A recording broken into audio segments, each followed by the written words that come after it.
защо сме се събрали тук.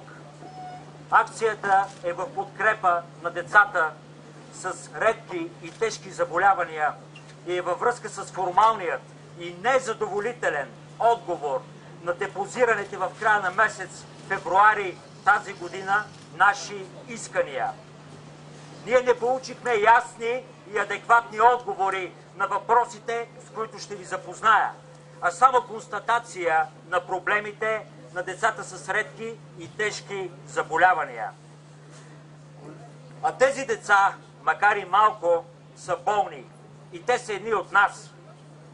Имат правото на живот, на усмивка и на достойно съществуване. Те не са само наши деца. Те са деца на България. От Министерството на здравеопазването получихме един съвсем формален отговор на нашите искания и въпроси. И ето защо ние решихме да се съберем днес тук и да ги заявим отново. И ще продължим да ги заявяваме, ако не получим адекватни, смислени и най-важното, реални резултати, видими, които да бъдат почувствани от хората с увреждания, от децата, а не само пожелания и констатации. Най-голямото богатство са хората, различни по раса, пол, цвят на кожата, уникални и неповторими. Всеки има нужда от разбиране, съчувствие и подкрепа. Заслужава уважение, има право на личен избор.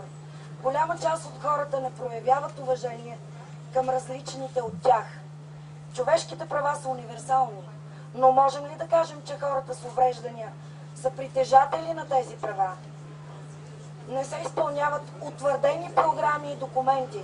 Например, Националната стратегия за закрила на децата с увреждания и редки заболявания. Наблюдава се отстъпление от достигнати резултати.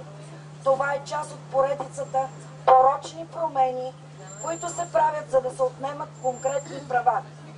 Ние от движение днес искаме адекватно заплащане в размер на 2-3 минимални работни заплати, защото към този момент много от родителите с доходи под минималната работна заплата за България.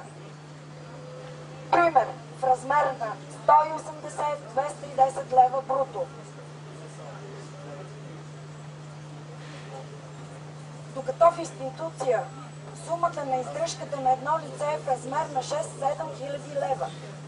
Ние от движение днес заставаме категорично зад искането тези пари да постъпват в семействата, които въпреки безпаричието, неразбирането, дискриминационното отношение, ни изоставят своите близки и всеки ден се борят да защитят тяхното право на пълноценен живот.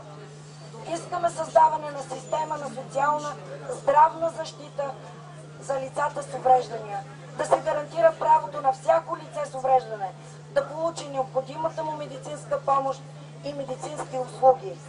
Да останем и да отгледаме с любов различните си деца и да им осигурим уют и удобства и адекватно лечение, или да ги изоставим и забравим по домове и институции. Не се чудете защо се изоставят деца с увреждания. Безизходицата и финансовата несигурност са основни причини. Настояваме и изискваме разбиране, внимание и уважение. Достойни граждани сме на Република България и искаме достоен живот за нас и за нашите деца.